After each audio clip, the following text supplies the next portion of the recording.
All right, guys. What's up, everybody? Anton here, and yeah, welcome. So doing something a little bit different today, something that literally never do, and that is a YouTube live stream here. And the reason this is happening is, first of all, because I want to say thank you to everybody here right now. Seriously, I am like so grateful and appreciative of the fact that our channel, just as of yesterday, I actually caught it live as it happened, got to over 100,000 YouTube subscribers. And yeah, to me, that's just an amazing thing. The fact that our community here is based around such a niche topic, high ticket drop shipping from domestic suppliers.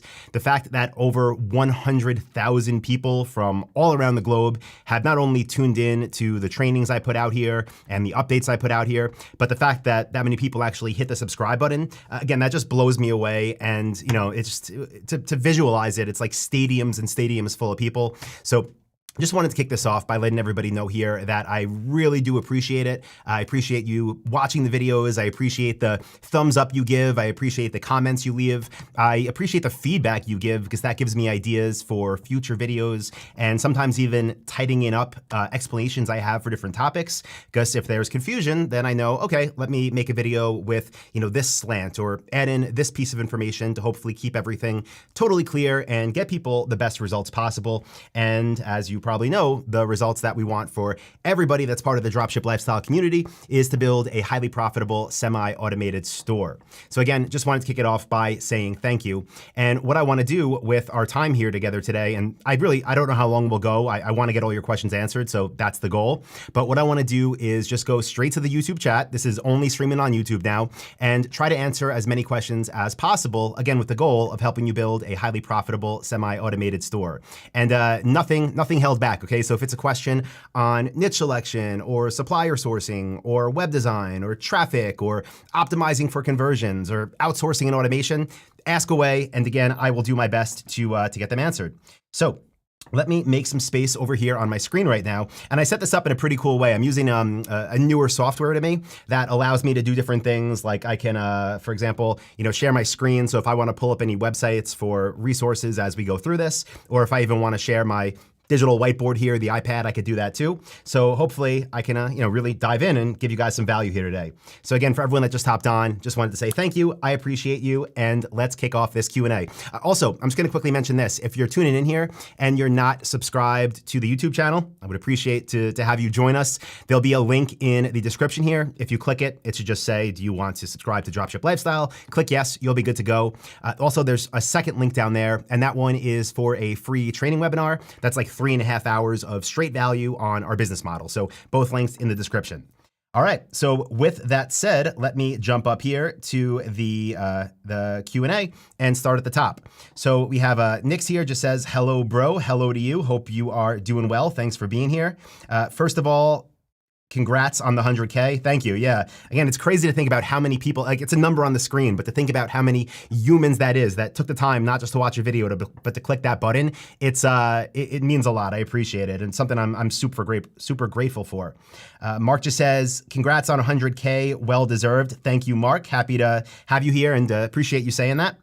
Let's see. Gerson just says, hi, Anton. Hello to you. Muhammad says, congratulations, following you since 1 month and it's blowed my mind. Awesome. Yeah, I looked back and I'm pretty sure there were videos on the channel prior to this, but I think I deleted them because the quality was just so bad. But the first video that's on the channel now, it was either late 2013 or early 2014. So crazy. And if you've been around that long, almost a decade, awesome. Happy to have you. Okay, let's see. Richard just says, congratulations on 100K. Thank you, sir. And we have, let's see, Muhammad says, can you please explain on how to deal with refunds? Yeah, definitely. And again, guys, for everybody just hopping on, ask the questions in the YouTube chat. I don't know if you have to sign into YouTube to ask questions. I'm not really sure how it works, but it's not like restricted to members only or anything. So if you need to sign in, ask your questions there. And my plan is to start at the top of the list and work my way down. So the first question that I can see that came in is from Muhammad, and it says, could you please explain on how to deal with refunds? Yes. So again, I'm going to do a quick overview to make sure everyone's on the same page here with our method of dropshipping, because there are many different ways to do it. With the type of stores we build and the type of stores our students build over at Dropship Lifestyle, the way we get suppliers is by working with domestic brands that have products in stock in the countries in which we do business. So this might be a good time to switch to the iPad here so I could show you how this works. Now, on our stores, it's not uncommon to have a minimum of 20 different suppliers that we sell for. And again, these are all suppliers that would be located in the country where we do business with products in stock there. Now, when you get approved with suppliers you sell for, because you're reaching out, right? These are all like you're getting approved. You're becoming an authorized retailer. When you get approved, they basically send you a little one-page to sometimes a bit longer contract that you sign. And part of that contract will explain how returns work. And it's very possible that maybe 15 out of the 20 suppliers have an extremely similar return policy. So I'm just going to put same policy, right? And this might be, 30-day return window, no restocking fee, something that's very vanilla, very basic, but most common. And then it might be possible that you have 3 suppliers where maybe their return window is a little bit longer. So here I'm just going to put 30-day. Maybe you have 3 out of those 20 that are 60-day. And again, this is all decided or determined based on the agreement that the supplier sends you. And then maybe though, out of these 20, you have 2 suppliers that simply say no returns, right? So same store, you're selling for all these 20 brands on your one site. And in this case, 3 different possible return policies. So how do you deal with it? First off, on site, like on your website, what should you do? Well, what we do on our product pages, as far as one of the tabs goes, we use tabbed product pages so people don't have to bounce around all over the website to get the information they want or they need. We want them to be able to get everything they need off one page so they can simply make a buying decision without getting distracted and leaving. What we'll do is, let's see how this looks. If I come down here a little bit, on the product page tab, we have one called shipping and returns. Now, as far as how this works, what we put there, if we have 15 suppliers, like in this hypothetical, that have very similar return policies, what we're going to do on the tabs for all those product pages, right? Maybe that's 300 products, 500 products, whatever. We're going to have the same thing there, okay? It's all going to have the return policy for that specific supplier. Now, for the 3 that had the 60-day, they would have their own tab for the shipping and return policy that explained it's 60-day returns. Now, for the 2 that have no returns accepted, we are not going to be somehow trying to figure out how to deal with them ourselves. We're not going to be taking them back or anything like that. We're simply on the shipping and return policy tab for that product page going to say these items are not eligible for return. Now, one more place this has to go is on your store, on your main shipping and return policy page, right? That would normally be linked from the footer. Now, the way we do this is on the footer of the website where you can click shipping and returns. It'll bring you to the main policy, and the main policy will say, this is the shipping and return policy for XYZ brands, right? Where we list out these 15. Then we would have for these brands, this is the shipping and return policy. And for these 2 brands, no returns. So we're putting it in both places to make it crystal clear. Now that's, step 1, right? How we set it up. But how does it actually work when someone wants to return something? Well, the reason I went through this first is because it depends on which products they bought, right? Which supplier they came from. But in general, the way it works is, who asked the question? Muhammad asked the question. Let's say Muhammad bought from one of my stores, and Muhammad emailed me and said, hi, Anton, I just received the product and it doesn't fit well. I want to return it. The way it would work is my team would reach out to the supplier from which it came. We would say, for order 1, 2, 3, 4, 5, whatever the order number was, we want to return it. The supplier would respond to us with a return authorization label, and that label we would then send, in this case, to Muhammad. Muhammad would then put that label back on the package. It would get shipped right back to the supplier. When the supplier received that return, they would then issue us a refund, and then we can then issue Muhammad a refund. So that's how it works. Hopefully, Muhammad, that answers your question. Hopefully that's clear. And again, if it's a situation where the supplier simply doesn't issue returns, that's why we make that crystal clear on the product page in the return policy everywhere. So there's not a situation of, I want to return this, and then we have to somehow explain, sorry, we didn't make that clear, but you can't. So make it crystal clear. And the way you know these return policies are based on the agreements you sign when you're getting approved with the suppliers. With that being said, guys, before we move forward, answer some more questions, just want to say again, for everybody here right now, really appreciate you, first of all, tuning in to this, but also for being part of the Dropship Lifestyle YouTube community. Over 100,000 now, totally insane. This is a channel that We're not focused on like hacks for YouTube growth or doing anything crazy to try to grow it. It's just been literally all organic growth. And you know, I like to think it's because people are hopefully getting value from these videos. And the fact that we have so many people on such a niche community really does mean a lot. And that's why today, right now, I'm doing this live stream where my goal is to answer a bunch of your questions as a way to say thank you for being a part of the YouTube community here. Hopefully being a subscriber. Again, if you're not, there'll be the first link in the description to do that. And if you have any questions, go ahead and type them in the YouTube live chat. I just started at the top and I'm gonna continue to work my way down. So let's see. Also, I do see some likes coming in on the software I'm using to host this. I can't see who's liking the video, but I appreciate everybody that is. If you're here right now, do me a favor, give it a like as well. Help this spread out, help some more subscribers see this in their YouTube feed. Would appreciate that. So we have Kaylin says, hi Anton, congrats. Thank you, much appreciated. And let's keep going down, see what else we have here. We have Nick says, Anton, what do you think about top niches right now? Is the same situation in 2022? Overall, yes. I will say I posted a video on YouTube. Let me grab you the link and let's see, make sure I don't start talking in the background here on a YouTube video. Yeah, this video that I posted 4 months ago is called Top 10 Niches for Dropshipping in 2022. Oh, I realize you can't even see that. Here, this video, and I'm gonna, can I share the link? I think I can. Let me see if I could put it in the chat here, or you could just go to YouTube. You're on YouTube, obviously, but search for Top 10 Niches 2022, and I'm going to put this in the chat, Top 10 Niches for 2022.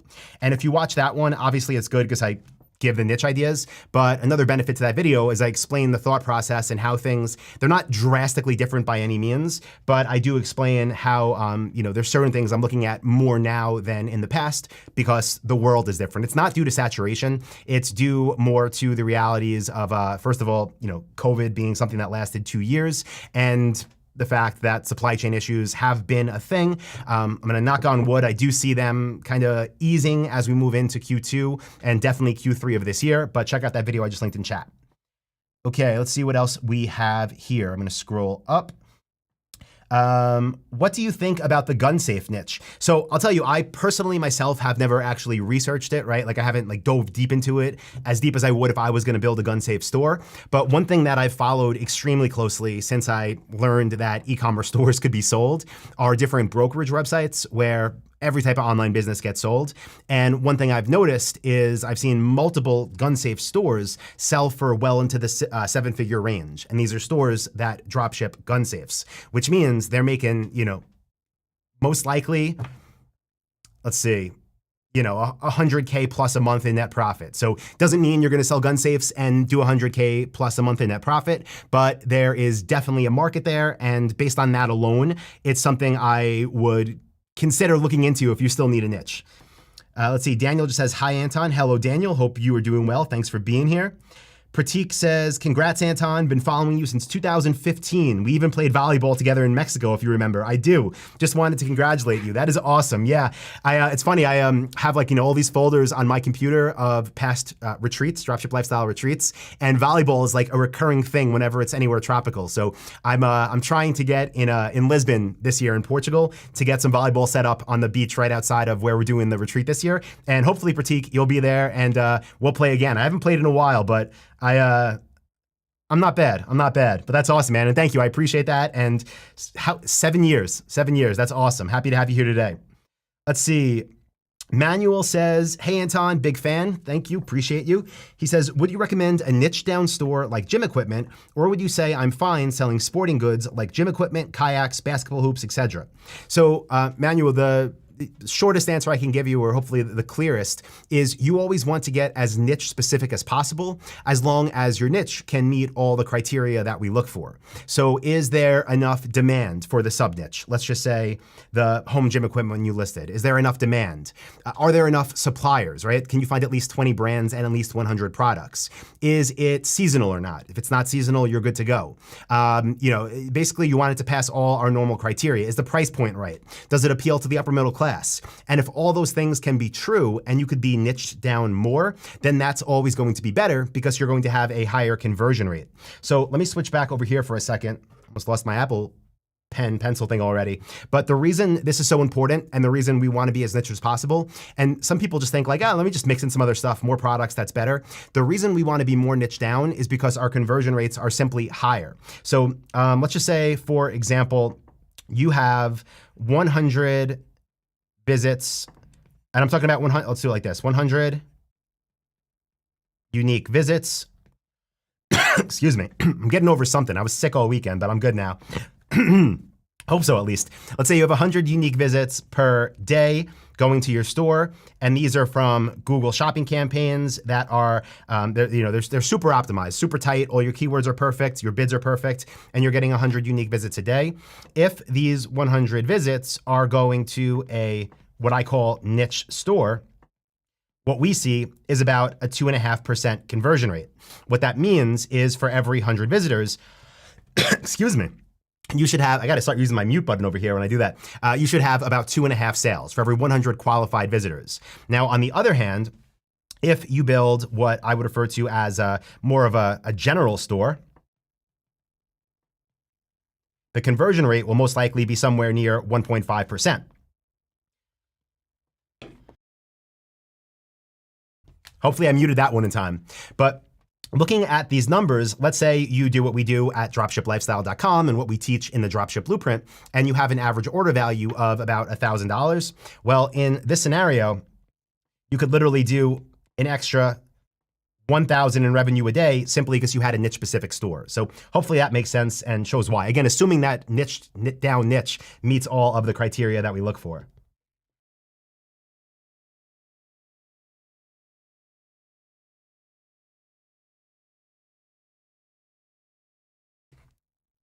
Okay, and I apologize. I'm coughing more than I thought I would. I guess I haven't talked this much in a few days while my throat was messed up, but should be good. Should be good to keep going.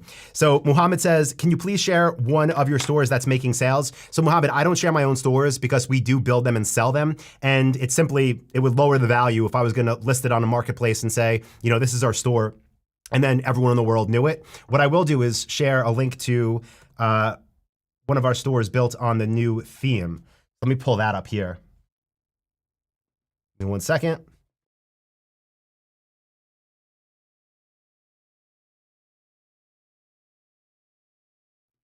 Yeah, so if you check out this store, this is exactly what our stores look like. Obviously, this is a demo store, but this is built using the new Dropship Lifestyle Shopify theme, which is called Charlotte. So you can check it out here, Charlotte theme in action.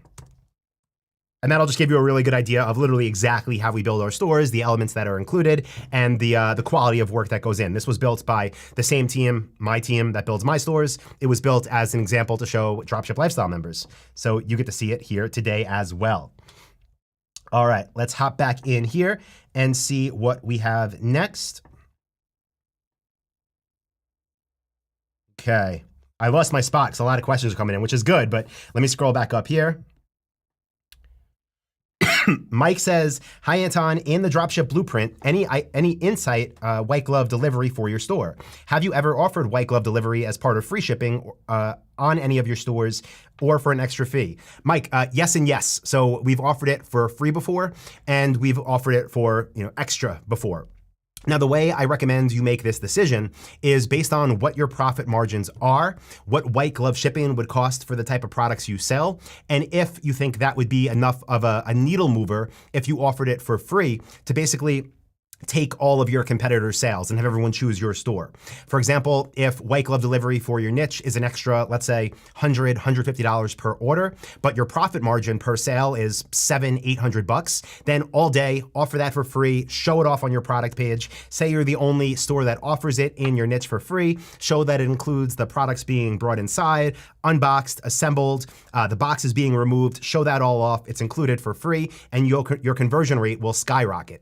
Now, if the margins aren't as high in a dollar amount per order, then what you want to do is just offer it as something people can add on. Now, as far as what that add-on cost should be, excuse me, I'm okay with it being close to the actual cost that it cost you, simply because it still would increase your conversion rate by having the people that want it be able to purchase it. And as far as figuring out what it costs, what we do and what I encourage you to do is reach out to your suppliers that you want to offer white glove delivery for, ask them who they currently use and who they recommend, then reach out to those companies directly to get quotes and see what you might want to do in terms of, again, offering it for free or pricing it.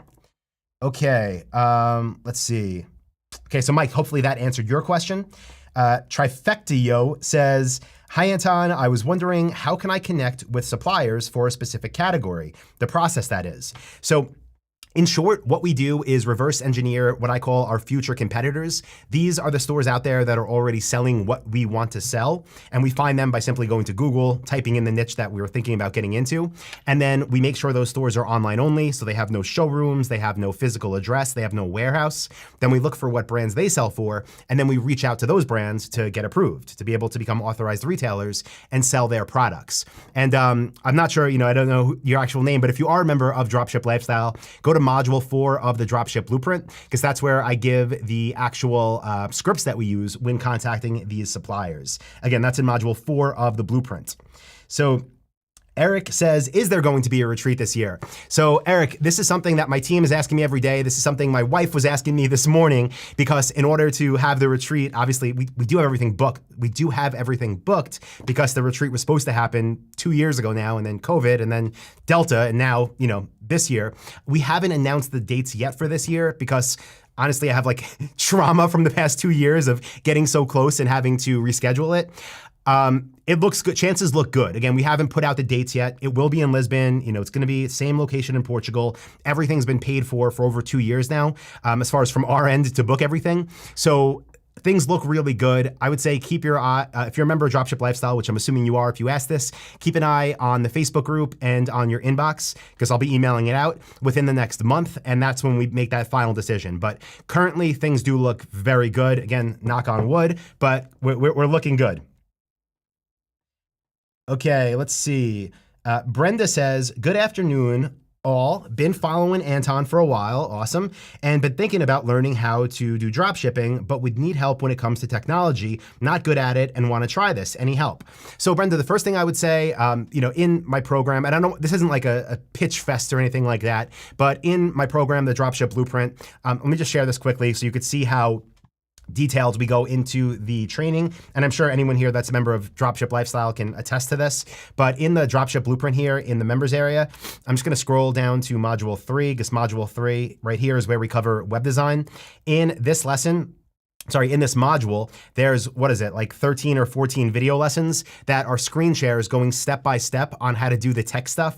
So how to modify your store, how to do things like create categories, how to do things like upload products the right way, even pick a domain name, set up your domain name emails, customize your theme. Everything's covered step by step. So if you, can, the way I like to think about this, or the way I tried to have this create, I should say, is if you can do things like use Facebook and check email, you should be able to follow this and figure it out and get it all working. Now, if you want to, you can have our team build your store for you. It's a service we offer for members of Dropship Lifestyle, where literally our in-house team will do all this for you. So you have that option too, but just, you can feel confident either way. The way I thought about the blueprint when I first created it, and through the 9 variations of it since 2013, is I want this to be simple enough where, again, someone like my mother who has, basic Excel skills and can do emails can go through it and build a highly profitable store. So I think you should just be just fine either way. So let's hop back into the question. And again, guys, before I keep going, keep answering, which my goal is to get everyone's questions answered. But what I'll say is, for everyone here that did just hop on, thank you again. The reason I'm doing this today is because just yesterday, I watched our YouTube subscriber count roll to over 100,000. And I am thankful for you. I appreciate you. I'm happy to have you here. Happy to have you as a subscriber. And my goal is to continue to deliver value. And hopefully that's, part of today. You can get your questions answered. Anything anything you were stuck on, because what my goal always is to help everybody build a highly profitable, semi-automated store. And if there's anything that has been on your mind and you're like, I've wanted to do this, or I've tried and I got stuck here or there, ask the question, let me answer you, and hopefully that gives you the motivation and the insight to overcome that obstacle and get closer to the ultimate dream of having more time, making more money, and being able to actually do what you want with your hours in the day. And right now, this is what I want to be doing. So again, thank you all for being here. Okay. Next question that came in is from Mark, and Mark said, would you recommend a niche that is seasonal but consistently recurs each year? So Mark, longer answer is yes, if it's not your first store. So short answer is, if you don't have a store yet, no. Reason being is because there are many seasonal niches that are great, that people are making tons of money with, that you could make tons of money with too. But the problem is when somebody builds a seasonal store as their first store, they might start it. Let's say they start it right after the come down of the season, right? And then they have maybe 9 months where they're doing very, very, very low revenue, but they're doing everything else right? They have the right suppliers, their store is optimized to convert, their traffic is set up great, everything is like literally, A plus score, but they're simply not making much money because there's no volume, right? Because it's out of season. And that's fine if you have other stores that are literally giving you the income you want so you can live the lifestyle you want to. Then, if the seasonal store is store number 2 or 3, then you have a great few months, maybe, okay, boom, put some cash away, and then, that runs every season. So that's the answer. Definitely not for the first store, but as you continue to grow, build more stores, it can make sense. Okay.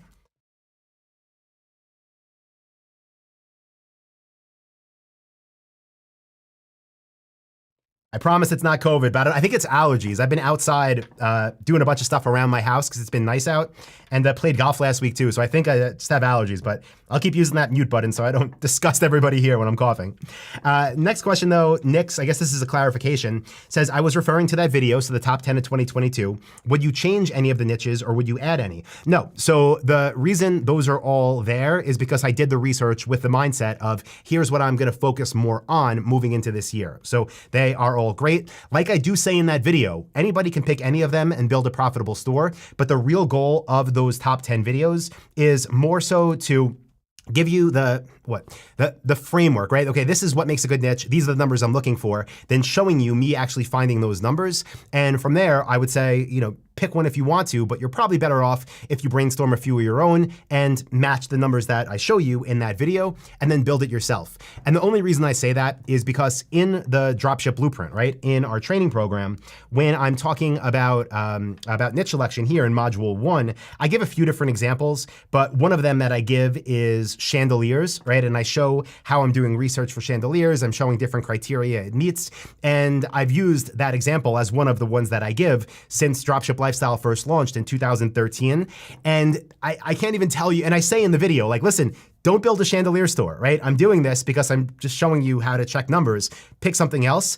Literally hundreds, if not thousands of people built chandelier stores anyway. So I'm sure people do the same with my top 10 videos, which is why in that video I show you these are all great, but I say use this criteria and, again, you can use one, but try to find something that meets the same KPIs that I share there.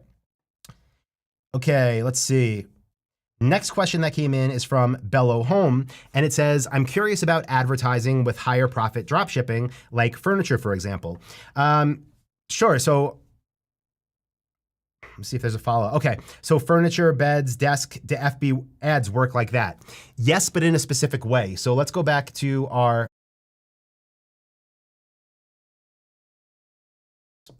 sorry about that. I hope I wasn't muted for too long. Let me see.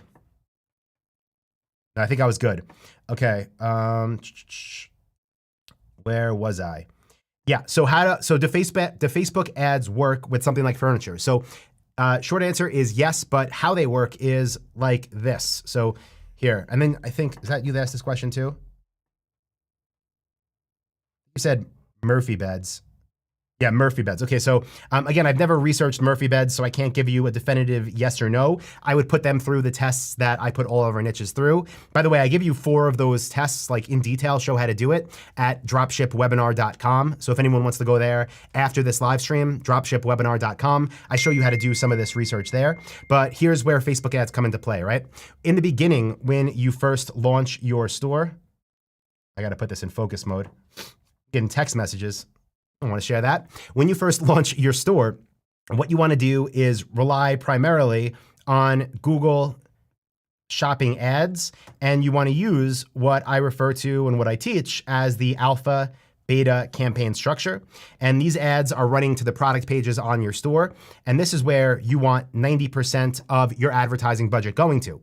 So if your ad budget is $30 a day, take 20, like here, so $30 a day example, put, $27. I could write this better. Put $27 a day into ads that are going to the product pages on your store. Now, with that said, people are obviously going to, and that's because that's the highest quality source of traffic. With that being said, though, people are going to leave without buying. So here is where you want to use Facebook dynamic product ads. This is when people see what they were just looking at, sends them back to the product page. And also you want to use Google. And I'm just going to put RM for remarketing here. And these are going to send people that left without buying back to your store. And in the beginning, you want to be putting about 10% of your daily budget there. So yes, Facebook ads have a place with high ticket dropshipping, but as a percentage, it is very small. Again, doesn't mean you shouldn't do it, but it just means don't do it the wrong way. If let's say you didn't follow Dropship Lifestyle and you didn't follow what I teach, and you tried to flip this equation where you put 90% of your budget into Facebook ads, the results aren't going to be there because the quality that comes from Facebook as cold traffic, meaning people that don't know you yet, they're not buyers, right? It's very hard to just jump in front of someone and be like, hey, buy my thing. It's a lot easier when somebody is searching on Google and they find your thing, the thing they actually looked for. So here's another way I could show you that. I'm going to come back here to my screen. Let me just do one thing here quick. I'm going to go to google.com. I'll share this here. And let's say I, Anton, personally wanted a bamboo standing desk. Maybe I would come to Google and I would type in bamboo standing desk and I would search for it. You see up here, let me zoom in a bit so everyone can see this clearly. These are Google product listing ads. This is where we want to be. We want this traffic. We want to show literally our product images, our store name, our product price. We want to show that to the people that literally searched for the thing that we sell. That's why that goes, that's the first thing. That goes in the beginning. That's where most of the budget goes. So hopefully that answers your question. Okay. Okay, Muhammad says, thanks for sharing the store link. I'm asking too many questions. No, I mean, hey, I'm here. You're a subscriber, you're here. That's why I'm hanging out. I want to answer your questions. And besides the cough, if you guys are getting value and you're here right now, do me a favor, hit the like button so this thing gets shared out more on YouTube, and hopefully more people can show up, ask questions. And I always find it that even if you don't have a question, you might benefit from the answer that I give to somebody else. So the more questions, the better. Feel free again to like this so more people can see it. If you want to click the share button on YouTube and share it somewhere on social, and that could bring in more people, that would be awesome too.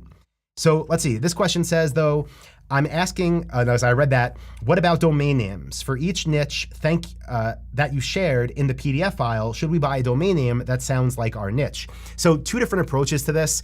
If you can get something that has the actual niche name in it, then that's good. I would go that route. If you can't, you still can do like a play on words, right?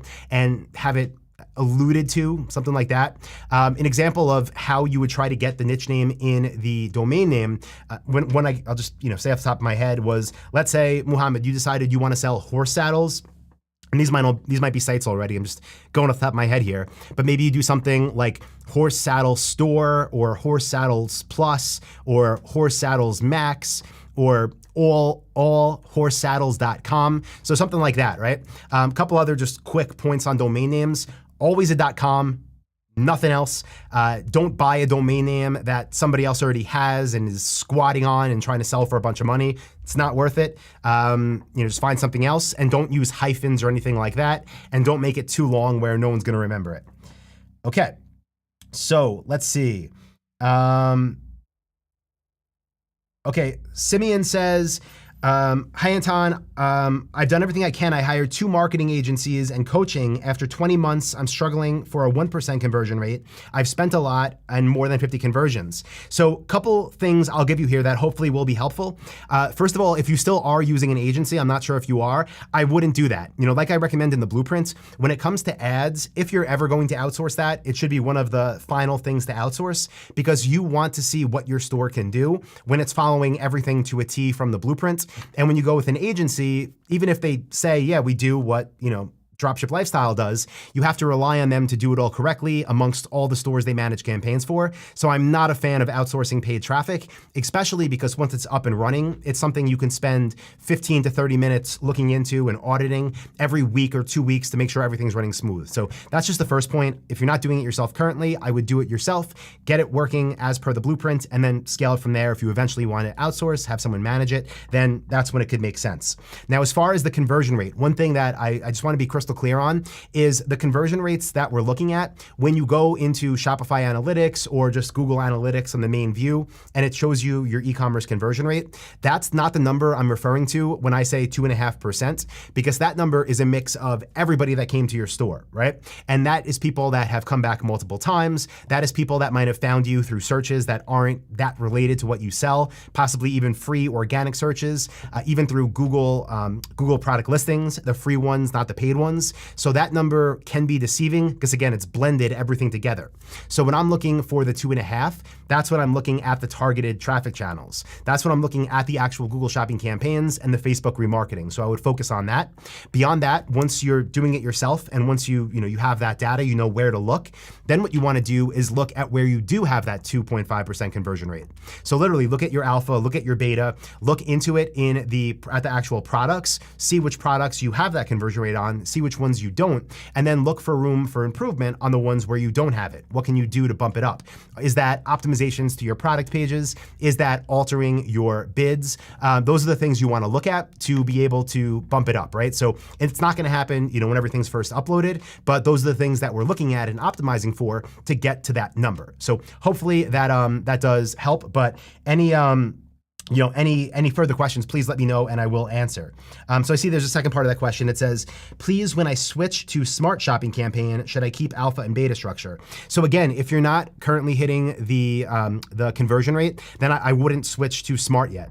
Smart is good to do once all the numbers are working. I know you said you have 50 conversions, so the data's there, but if the data's not there within the KPIs that you want within that conversion rate, then I wouldn't switch to Smart because most likely the best case you get from Smart is going to replicate what you currently have. So instead, I would keep it on manual, keep it with the alpha beta, focus on those optimization things I just talked about so you can get your conversion rate up. And once you have those conversions with your higher conversion rate, then maybe you want to go ahead and try Smart. And but I wouldn't do that yet because it's very rare that when you're not within KPI, switching to Smart will get you there. Typically, there's a bit of a loss in terms of your return on ad spend.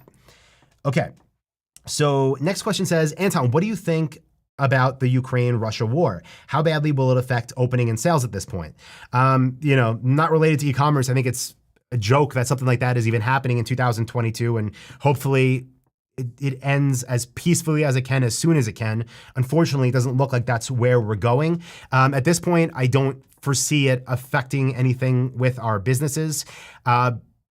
I don't know what's to come, but at this point, there's no clear basically the reason why is because our products that we sell for us, they're warehoused in the States because that's where we do business. Most of the products are made overseas and then they're imported to the States and then kept in warehouses here, but they're not coming from, that region of the world where I think shipping and manufacturing already is problematic or has been for the past, 2 weeks now. So I don't see a negative impact on the business, but yeah, definitely with the world, it's a terrible thing. Let's see. Might says, what could be the harm of a dropshipping business if we were beginners? It's not knowing what you don't know, right? That's, I guess, all I could say. There's so many things that I didn't know when I built my first store that obviously I've learned over the past decade plus that have helped me made smarter decisions and better decisions and make more money. If I just had to, the best thing, again, I'll keep saying it, but if you're a member of Dropship Lifestyle and you haven't went through the blueprint in a while, it's been recently updated. So just go through the whole thing and you'll know everything I know about how to get the best results. But some quick things that I could rattle off if you're not a member of Dropship Lifestyle yet. Something that could be dangerous. Obviously, anytime you can lose money, that's a problem. Easy ways to lose money when you're dropshipping would be dropshipping products from China. Don't do that. Another one would be dropshipping products that you're not an authorized retailer to sell for. This can be trying to go the arbitrage route and, list a product for a certain price and then buy it from another website for cheaper, whether that be eBay or Amazon or Etsy or another store. Don't do any of that. Another thing that could be harmful in the beginning would be not understanding paid traffic and not using your limited ad budget in the beginning wisely. It could be really easy to blow through a bunch of money on ads if you don't put it into the right advertising sources, if you don't set up your campaigns the right way, if you're not actively monitoring your data and knowing what to look for so you can make optimizations. People could blow through ad budgets, which is the last thing you want, especially if you're on a limited budget. And even for me, like my new stores, I limit to like $30 a day ad spend so it can be spent wisely and I could scale up from there. Another big one would be not understanding like how Shopify payments works and being able to look at the data as it comes in when orders come in. And if anything comes up as high risk, understanding it's most likely a fraudulent order and not accepting that order so you don't have a chargeback. So those are a few quick things that, hopefully provide some insight. But you're still you learn new things every day. I mean, even for me, again, my first store I launched in 2007. What is that? It's like almost 15 years. And I swear every week I'm learning new things. So constantly evolving and learning. Let's see. Next is from Alvin. Alvin says, congratulations, Anton and Team DSL. Thank you, Alvin. Happy to have you here. He says, I just signed up last week. Awesome. Happy to have you on board. And he says, it looks like there is a lot of physical coordinates between the suppliers and customers, which I'm not comfortable to do. Coordinations. So how to get the products delivered. So Alvin, what's cool about this is, do what I teach in the blueprint with the suppliers. When you send them the orders, they're doing that for you. So it's not like you have to it's not like you have to figure out how to get it to the customer. The supplier needs the SKU number or the product ID, whatever they refer to it as. They need the customer's address and they can ship it. So that is, again, it's covered. Maybe you're not at that point yet in the blueprint, but show you how to do it. And it's not like you're trying to figure out, what the best rate is and how to get a product to a customer. The suppliers will handle that for you and they'll simply bill you for the product cost and for the shipping cost. If that didn't answer the question, just let me know and I'll look for it later. Okay. Let's see. Next question that came in is from Database 101 and it says, I'm working to build an e-commerce shop, minimum order quantity. What advice do you give me? I don't think I understand the question.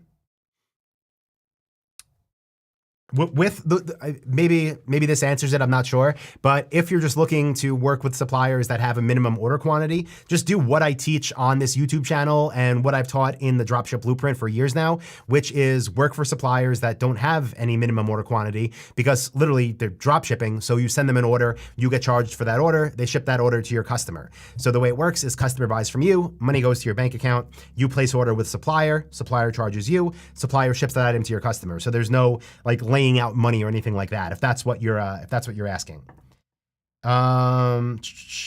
If you opened a store today, would you choose gazebos or chicken coops? I don't know off the top of my head. Again, they both meet the criteria. I would dive into them and look at a couple things like what is the average price point? How many suppliers can I find for each? But either or, probably just build both, but they could both be winners. Okay, Etta says, how do you deal with product warranties? So we match what the supplier offers. So Etta, let's just say, here, let me come here, back to this example. And here, let me, where's my screen share? Let's say you were selling, I don't know, this work from home desk, right? And I've never looked into this and just literally looking at Google shopping results. But let's say you were selling this and the supplier had a 1-year warranty. Well, what I would tell you to do or recommend you do is on your product page for your store. I mentioned we use tabbed product pages. One of those tabs is the warranty information. And on that warranty, it would say, 1-year limited warranty, whatever the exact verbiage from the supplier. Work from home desk, 1-year limited warranty. and then whatever the supplier says, basically the policy and how it works. So that's how it works. And if there's not a warranty, then there's no warranty. And if the customer ever wants the warranty honored, the way it works is it goes through the supplier the same way a return would. Hopefully that answers that question there, though. Okay, let's see. Next question is from Julia. Welcome, Julia, who says, hi, Anton. Would you avoid categories that require a specialized installation? For example, products that require either specialized electrical, water pipe, or gas installation. Maybe for your first store if you find it too intimidating, but as a general rule of thumb, I would say no. Right? So if you're not intimidated by it, or if you want to do it for store 2 or 3 because you're more confident, then it could be a good thing to have. I think back to an article I read. I believe this was an Entrepreneur magazine probably a decade ago. And I used to go to Barnes & Noble's by me in New York and literally read Entrepreneur magazine. But it was about a guy who built a dropship store selling pool tables, right? Billiard tables. And there were a bunch of sites selling them, like there always will be. People will always be selling what you want to sell, but nobody made the delivery experience good. People had to buy it. They got boxes dropped off. They had to figure out how to, move a 200-pound piece of slate and make this thing level. So what he did is sell them online like everybody else, but he said, our company will bring it into your home and install it for you and level it for you. But he didn't have, he was a guy that didn't have a nationwide presence to do that. So what he did back then was simply he would get an order, let's say an order shipping to New York. He would take the address, say it was Manhattan. Again, I'm making this all up. It's going back a decade, but he would go on Craigslist. He would go in the odd job section, I believe, and he would post, pool table installation, Manhattan on Saturday, whatever the date. And then he would get quotes from people that could do this there, and he would simply pay them, and they would meet the delivery company there. They would bring it in, they would install it. And because he offered that, he got tons of sales, made a bunch of money, and he literally used Craigslist to find the contractors. And then over time, you build up a network of contractors in different states or different cities because you've hired them already. And yeah, that's why it's not like a definite no. But if that all sounds like too much for you right now and it's too intimidating, then just do something else for your first store. Maybe circle back to that in the future. Okay, let's see what we have next. Excuse me. Forgot to mute. Manuel says, what do you think about scooters and electric bikes? Can I get away selling both in my store? So Manuel, again, without me researching them and being able to say, oh, love it or hate it, do the research that I teach on this channel and teach more in depth over at dropshipwebinar.com.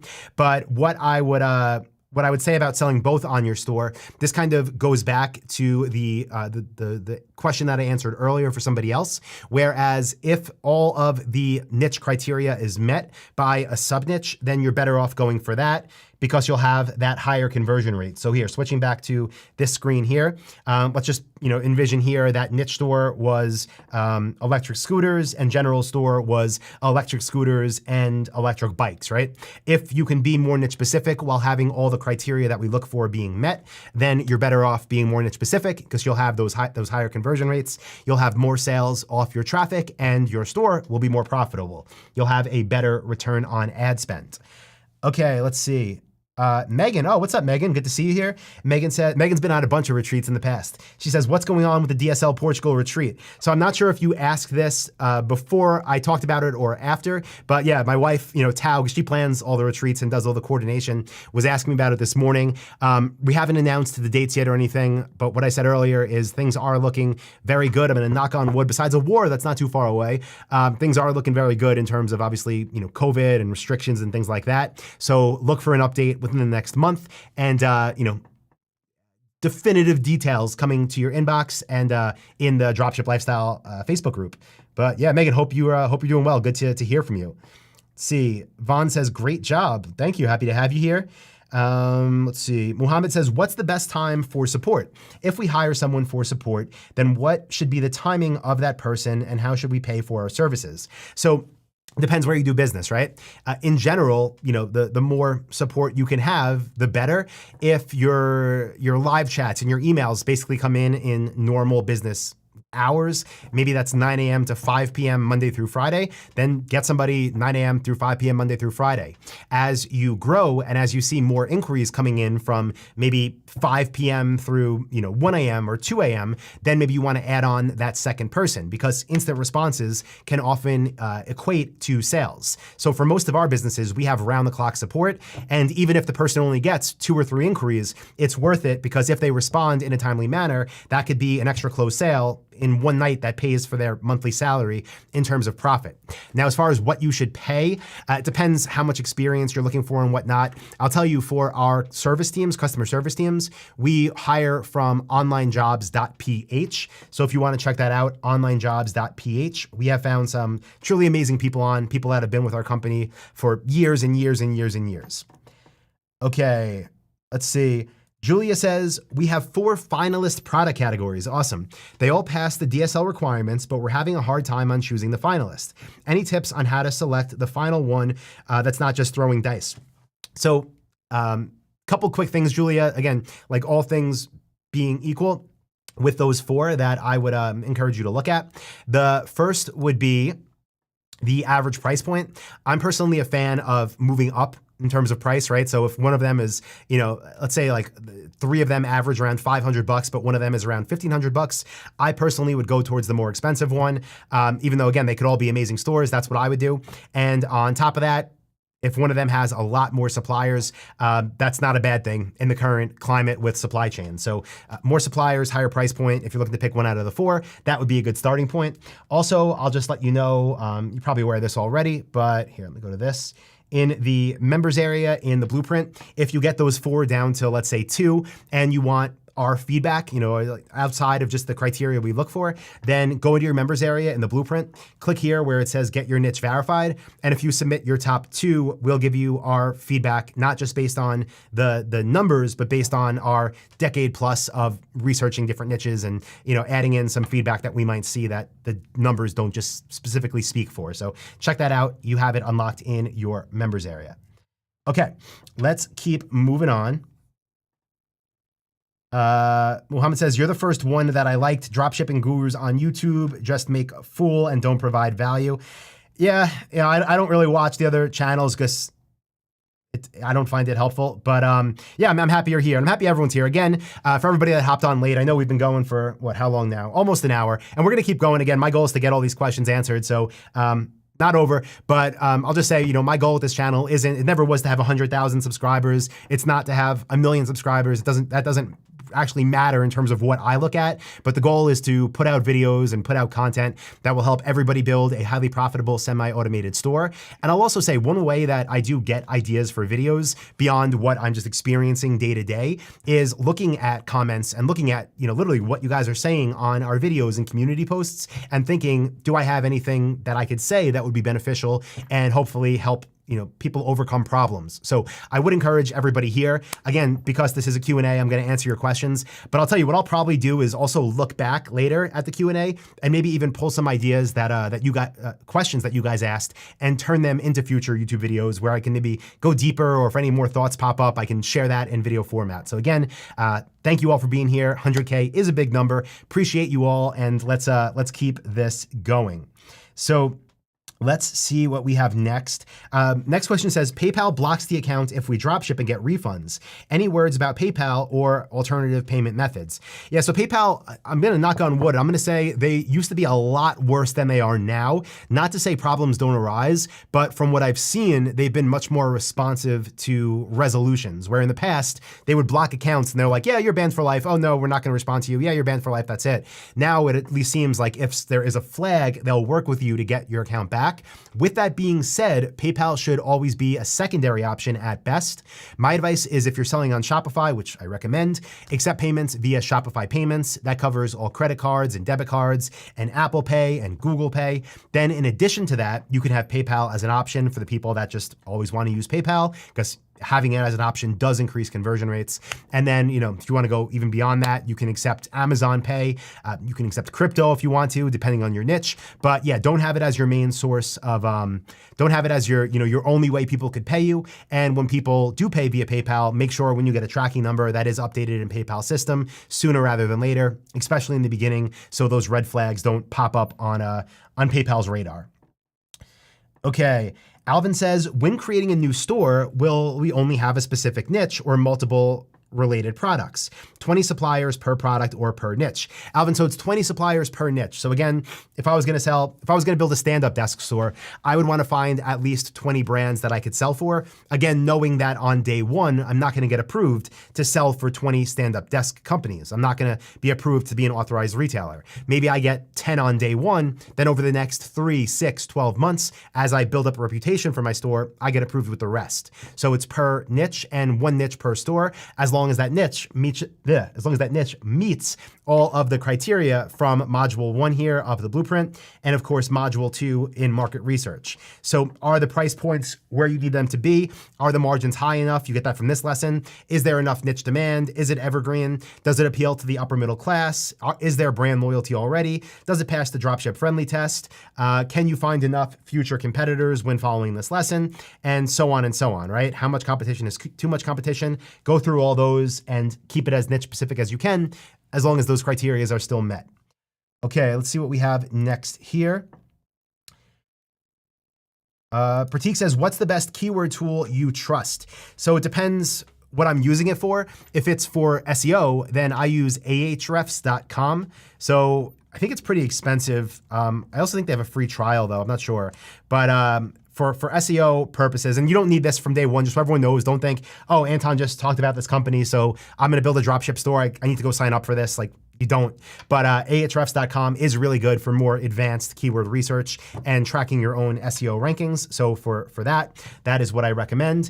And then when it comes to doing research for demand for keyword research, I recommend everybody use the Dropship Lifestyle keyword research tool right here. And that one's available. It's for Dropship Lifestyle members, but that's at research.dropshiplifestyle.com in the keyword research tool. The reason I recommend this one for that is because what we have this set up to do is pull accurate data from Google Keyword Planner in Google AdWords. But the reason I recommend using this instead of that is because to get accurate data out of Google Keyword Planner, you need to have an active Google ad account with a pretty high ad spend, or else it just gives you these broad ranges. So we have accurate data pulled in here. Again, that's for checking demand. So those are the two tools I use and recommend there, Pratik.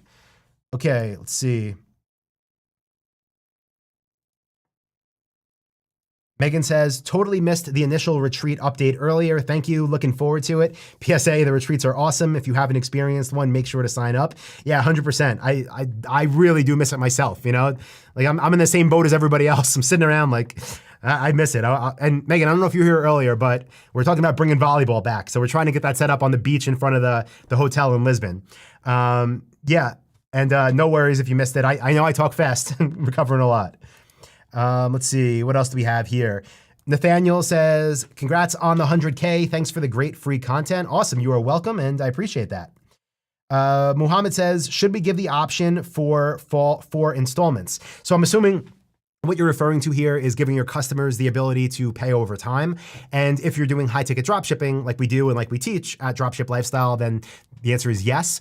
Just so everyone knows, this doesn't mean you're financing orders for your customers. The way it works is you get the money right away, and then your customers, make the payments to the financing company. And there's a bunch of different financing companies. The easiest way to do it is to accept Shopify payments on your store. And then what you do is just use Shop Pay Installments. I'm gonna pull this up on the screen now so you can see it. Let me just share this screen again over here. And the way this works is your customers see that option where they can, again, pay in 4 payments. When they get to their cart, it's natively built in with Shopify, which is really cool about it. And again, you get the money right away, like with any other order, and the customer pays off their balance to Shopify. So great way to give people some options to pay, and for you to be able to get the money right away, right? For you not to have to front money for customers' orders, which I wouldn't do for anybody, for any product. Okay, and actually I want to send you a link to one of my videos I did. Yeah, here, let me share the screen. I'm gonna link to this in the chat too. This is a video I did, what is it, 2 months ago now, called The Biggest Dropshipping Opportunity for 2022. And this is all about Shop Pay Installments, how it works, and how to get it set up. So let me grab this link.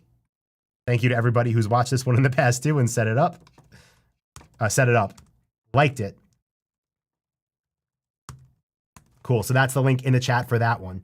And then also, I see on my screen at least, hopefully I didn't miss anything, I see a couple more questions. So I'm gonna answer those. If there's no more, then we'll wrap it up after that. But what I'll say is, I'm gonna answer those next two. And if you have one that you haven't asked yet, go ahead and ask it, because hey, this is my thank you for everybody that's been with the channel, that's subscribed already or that's subscribing now, and we will keep it going.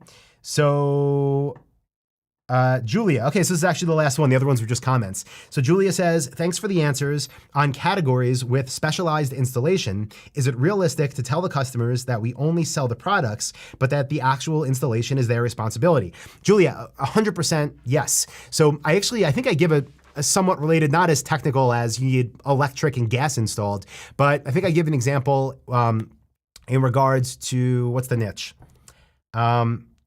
Outdoor swing sets in the blueprint, right? It's a niche where if you sell them, great, they're high ticket, right? People don't care what brand they buy from, price points right, demands right, they meet a bunch of criteria, but you could have two different experiences selling something like swing sets. And I'm talking about those whole like jungle gym things that people build in the backyard for their kids. Because when you sell them on your store and people buy them, what they're actually buying is literally a huge truck's gonna come outside their house. It's gonna drop off a ton of lumber, boxes with screws, huge pieces of plastic strapped together. And for a lot of people, they're gonna get that thing outside their house and they're gonna be like, I'm gonna email this company. I want to return this thing, right? I don't know what I'm doing here. So the other experience you could have when you're selling that is, one, either selling it and saying, you know, it comes with free assembly, and then again, coordinating assembly in advance.